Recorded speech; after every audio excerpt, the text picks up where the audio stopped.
Showtime! So hey guys, the other day I was talking to Pat and he was giving us the scoop on self-powered versus non-self-powered speakers. So self-powered being active speakers and non-self-powered being passive speakers, and what might be the best option for you, or what would we recommend? I would recommend the self-powered speakers, and I wanted to check with Pat and get his expert opinion, and we both agreed self-powered speakers are really the way to go, and here's why. This question is raised a lot to me as to you. First of all, self-powered speakers, that whole idea has been out probably 30 years. I remember in the 70s they tried it. The problem was they have all this vibrations and all this loud bass and everything rattling all these electronic components that are in the speaker, and the idea failed.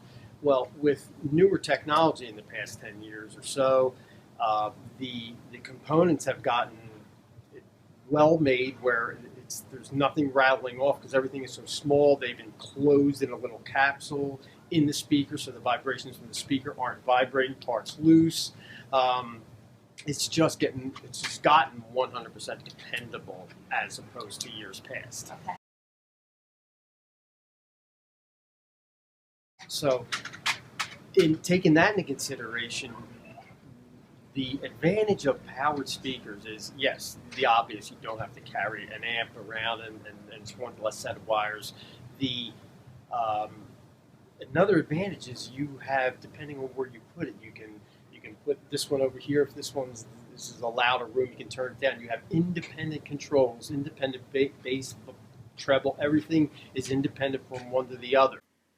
So what Pat is basically saying is that on an active speaker, adjust each volume on each channel individually, as well as adjust the bass or treble. Again, you will not see this on a passive speaker.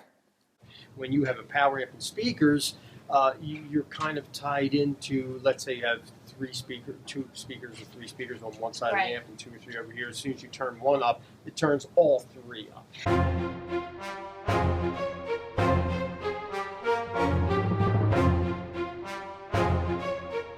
Also, what I found, I couldn't purchase the self-powered speakers when they first came out because they were too heavy. I actually came to your store in Ben Salem and purchased a set and came back the next day and brought them back because I was like, this is not going to work. Now they're coming out with a lot easier to carry, lighter. A lot lighter. I wanted to give you a real life situation. So here we're at Jingle Jam Revelry, which is one of the biggest networking events of the year for people in the event industry in Philadelphia. This event is being held in two separate rooms. This is the first room where the cocktail hour is being held. As you'll see in a moment, this room is much smaller than the main room. Therefore, your volume controls and EQ will need to be adjusted much differently than in the main room. This is the main room. As you can see, it's much larger than the outside cocktail area. If you were the only DJ at this event and responsible for supplying music for the cocktail hour as well as the main room, this is where self-powered speakers would really come in handy because, again, you could set individual volume controls and your EQ per speaker.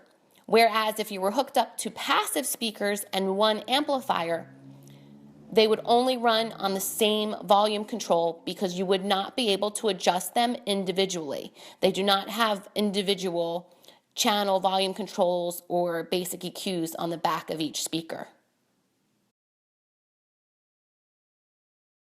So, based on your expertise and in your opinion, if you're a DJ and I guess regardless of your budget, or like, how do you take that into consideration? I really compared.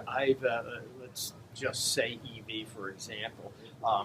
They have a powered 15-inch speaker right now for $500. That's 1,000 watts. So for one. For one. Okay. Okay. So if you buy a pair, it's $1,000 for basically 2,000 watts of power. If you buy their passive speaker, I think it's $400.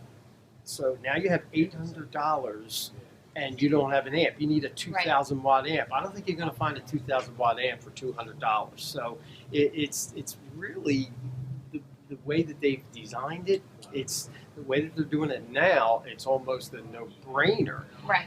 And again, mobile, it's better. Now, if you want to talk about permanent installations into all these other places, I might say that they're passive and a power amp would be better because you can zone different things. It might be a little bit better. But as far as the mobile Disc jockey.